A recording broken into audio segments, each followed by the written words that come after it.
So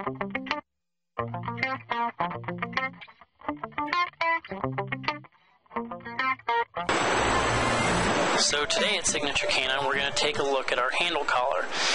This is a collar we came up with because we were looking for a nylon collar that would distribute some weight on the dog's neck, like a 2-inch collar does, like a 2-inch leather collar does, except we wanted something that was a lot lighter, but still had the same load carrying capacity. So essentially what we did is we took a piece of load rated nylon webbing, type 13 nylon webbing. It's got the black indicator stripes down both sides, indicating that it's type 13, mil-spec type 13.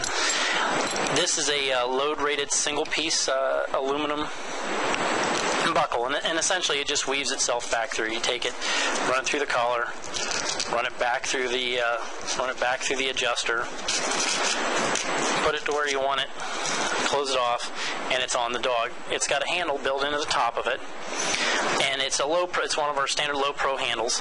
It's the same material. We stitch it a little narrower in the center, basically half, and then it folds down flat when it's on the dog's neck, so that it's hard to see.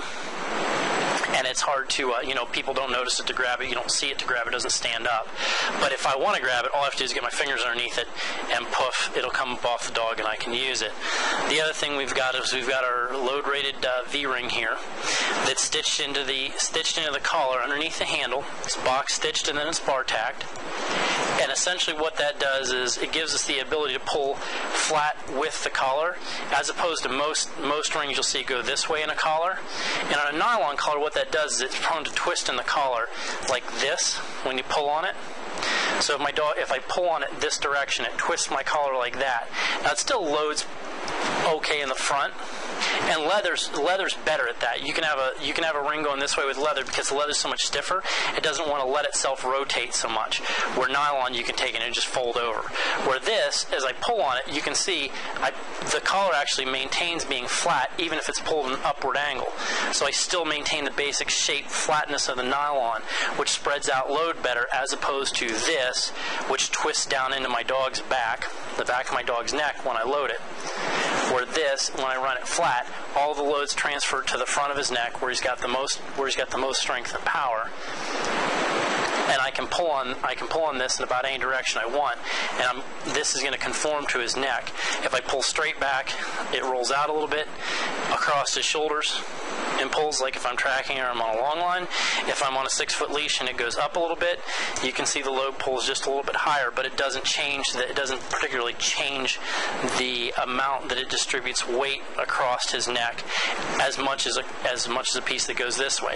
So what we were looking for, what the goal on this was to come up with a nylon collar that's relatively lightweight, still had all the load rating characteristics that we want to see in a nylon collar, and it also gave us the ability to produce something that was fair in cost, because the other idea collars we have, they get pretty expensive with the Cobra buckles. Now they're easy to get on and off. They come on and off really quick, really handy. I really like them. But at the same time, we wanted to have something that was a little less expensive, still functions similarly, work the same, a little bit bigger pain because the buckle isn't quite as sporty.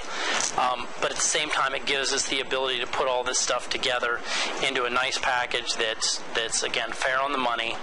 It gives you the ability to have a nylon collar on the dog that cuts weight down from a leather collar, still distribute weight about the same, still a comfortable collar for my dog to wear, but he doesn't have to lug around that big monster collar on the big 2 layers of nylon or 2 layers of leather collar. And it still gives similar strength characteristics to my leather collar. That's kind of what the thinking was to this. Now this is adjustable. You can see its adjustability. It will go down pretty darn little. And the Velcro, this part of the collar is actually what does all the latching. It doesn't require the Velcro to do that. The Velcro is just there strictly to keep the tab flat. But you can get pretty small. I mean, that's we're talking about a pretty small dog neck, and it will open up to, and I'll put the sizes in the show notes on this. And you can open it clear up to where just this tab is down a little bit. there, so we can get it into a pretty good size, dog neck. I think that's about 24 inches, and it'll go down to 19. So you get a pretty good range of dog neck that will fit into this thing, still function the same. The slider stays off, so it's not in the front of the dog, it's always off to the side, but it's not in a place where it's going to clank into the leash or anything like that. No matter where the load goes here, this metal buckle doesn't clank into anything. It's just this on the leash that happens. Anyway, that's all the excitement I've got on the handle collar. You also see this on the cover of our new catalog. The dog that's there, and this is our 2010 catalog, the dog on the cover is wearing this collar. But that's it from Signature Canine.